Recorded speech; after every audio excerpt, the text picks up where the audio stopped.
Takže hlasujeme o návrhu uznesenia pána poslanca Nesrovnala, ktorý nahrádza a pozmeňuje celé to pôvodne navrhované uznesenie. Nech sa páči.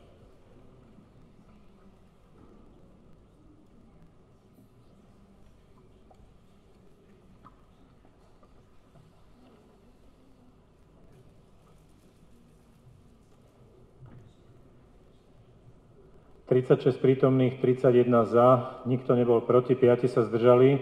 Konštatujem, že Mestské zastupiteľstvo sa postavilo za zachovanie PKO. To je vážna vec. Ja si myslím, že je to vážna vec.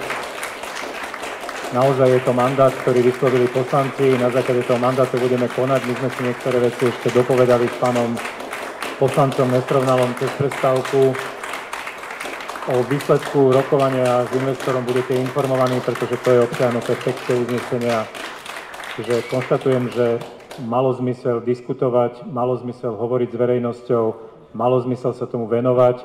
Všetko toto vytvára istý nový prístup ku vážnym otázkam, ktoré sú súčasťou života nášho mesta. A ja chcem poďakovať všetkým tým, ktorí sa na tom podieľali, pretože ten výsledok je tu a vy ste ho dnes schválili svojím rozhodnutím. Takže ešte raz veľmi pekne ďakujem. Končím rokovanie o bode 5a.